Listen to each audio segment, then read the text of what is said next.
Bedrosian throws to Sandberg, and the pitch is grounded to second base. Thompson has it, throws to first. It's over. 27 years of waiting have come to an end. The Giants have won the pennant.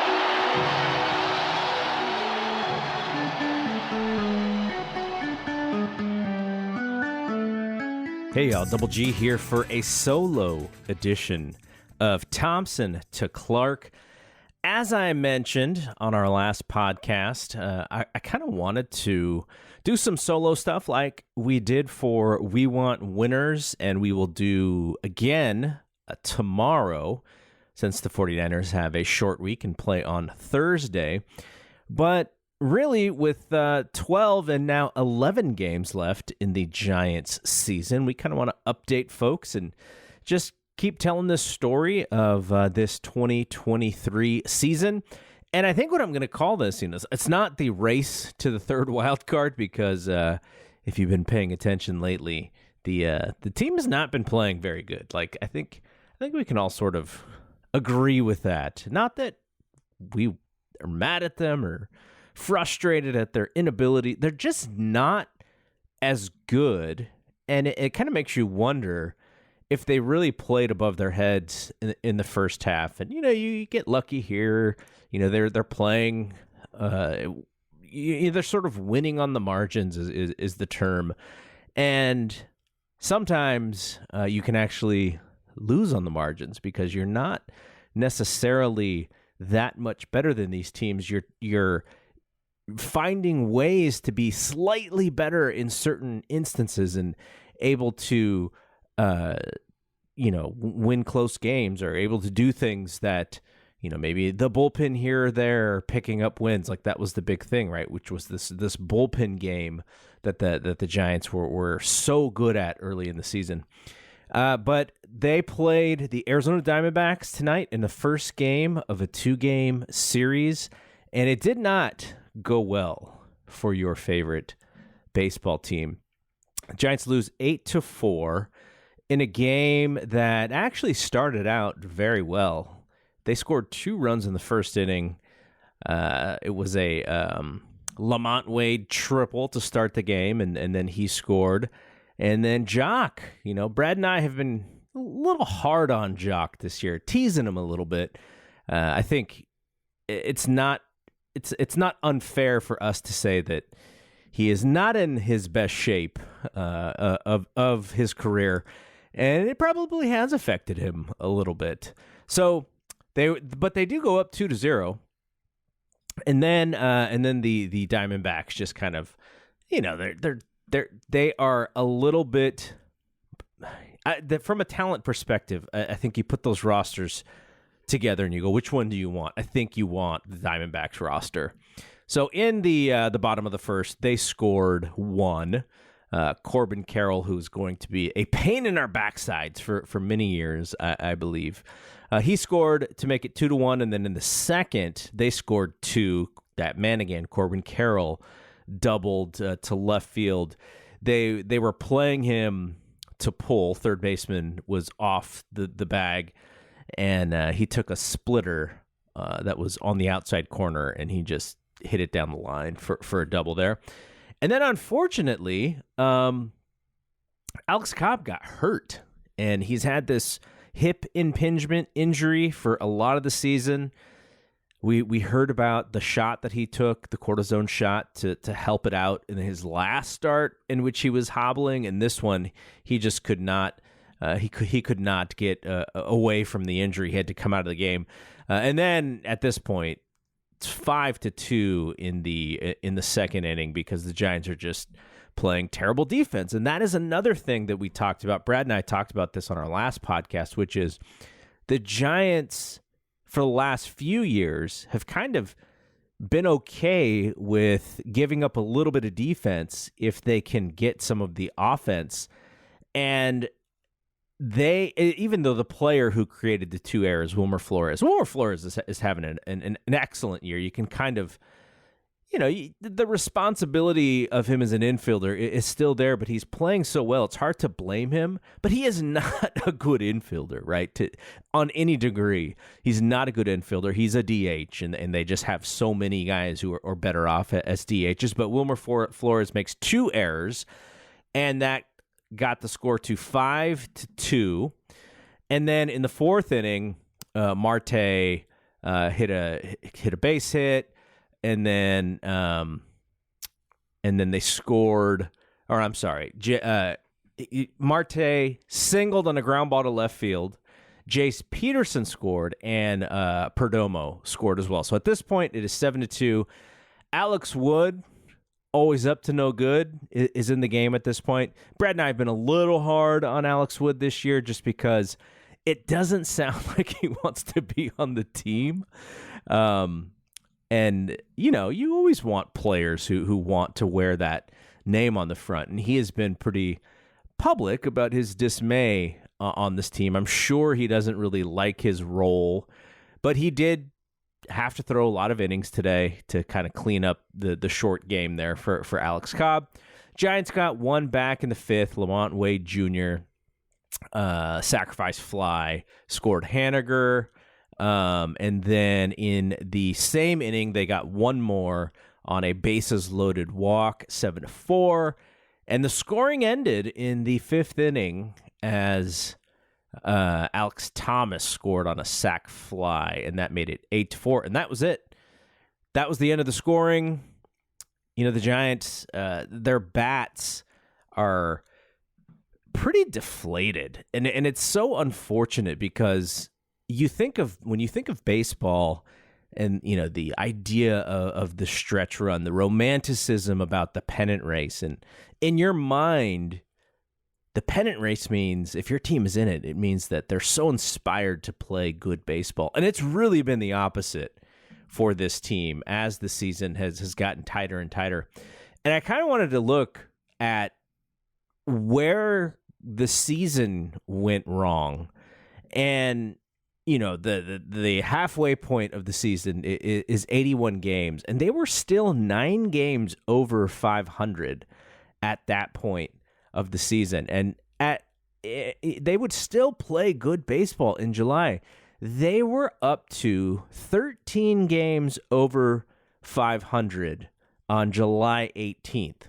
So, and now you look at today, and that's why this podcast series, as long as I keep doing these sort of midweek short podcasts, the race to stay above 500 is kind of what Brad and I talked about. The Giants are currently 1 game over 500, 3 games back of the Chicago Cubs at this point, who hold the 3rd spot in the wild card. But at July 18th, 13 games over 500. So since July 18th, they have lost 12 games in the win-loss column. That is kind of hard to do if you are a team who is a competitive baseball team. Even a 500 baseball team, losing 12 games in the standings means that you just had a pathetic series of months here. So, from that was a game 95 of the season, and since then the Giants have lost that many games in the standings. So I think one of the thing, you can make statistics kind of look the way that you want, and the one thing you could say is, and I think this is not necessarily an ignorant statement, is the Giants just may not be that good. And they may have played over their heads in the first half, or, both things can be true in that they were a good team in the first half and they were not in the second half. And you go, oh, well, why? What was the reason? I think some of it is, they utilized the young players as a little bit of a kick in the butt, right? To create some energy for the season. And then just as the season went on, and this is what happens with rookies, is you get a little bit of video on these guys, and someone like Casey Schmidt, you're like, oh, I don't have to throw this guy a strike. Like, he's just good. He's just so much a free swinger that I've learned that if I don't throw him a strike, it's actually better than if I do throw him a strike. And we saw him, the guy's hitting under 200. Someone like Luis Matos, he's not barreling up the baseball as he was in AAA. And I think we should probably have expected that. The pitching is way better in the big leagues. I think the one thing that's unfortunate, though, is as we watch Brandon Crawford just struggle his way through the end of this season and what may be his last season with the team and maybe his last season of his career, it would have been nice to see Luciano, because you could say, okay, Crawford is hobbling. He even went on the DL. But if you have Luciano and you let him play those moments, then maybe there is that energy there, and they could have been a little bit more with their head above water. But that was not the case. And it's just really, really unfortunate that the season has gone this way. Now, it is not over, because more than, baseball can be a surprising sport. And in some instances, you can see like these miracle teams, right? The miracles happen in the season. So I'm not saying that 3 games that they are behind the Cubs, because the Cubs are kind of free falling, though they did win their last game. But as the Cubs are free falling a little bit, you would hope that the Giants would pick it up. But no, the Giants have not played well of late. And that is kind of the story, right? Is when they have to play good baseball, they are not playing good baseball. And then, when you kind of forget about them and you kind of take your eye off them, then they go, oh, the Giants won 3 or 4 or 5 games. And, the other thing is, even if they do kind of get back into this thing and let's say they get closer to the Cubs and, they're within a game or so, what do we do with Doval? Like, that is the thing. It looks like Doval is just shot at the end of this season. He's now, this has been the 3rd year for him to really pitch down the stretch in important games. And it looks like he's just either tired or whatever it is. And it's a bummer to see him not pitch as well. And again, maybe, hopefully he's not hurt. That would be the worst thing, is if he was hurt. But yeah, so the Giants get back on it tomorrow, or actually later today, depending on when you listen to this. And they have their ace, Logan Webb, on the bump. And if anybody is going to stop this slide and maybe pick up a game here for the Giants when they really, really need it, it is going to be Logan Webb. Currently, after today, I believe Arizona holds a 7-5 lead in the season series. So let's get one. Let's get back to 7-6, and let's get back to 2 games over 500. Because, like I said, if anything, if the Giants do not make the playoffs, at the very least, let's go and make sure that we finish the season over 500. Like Brad said yesterday, it is it would be so frustrating for the Giants to go 81-81 in back-to-back seasons, especially after the hope that you have in the offseason and chasing Judge and chasing Correa and some of these other players and not getting them and ending up with some of the guys that they did, like Conforto, who hit a nice drive, but just to the deepest part of the park today. Would have, if it, he hits it about 3 or 4 feet higher, that ball goes out and the Giants are down 7-6 instead of 7-4 at that point.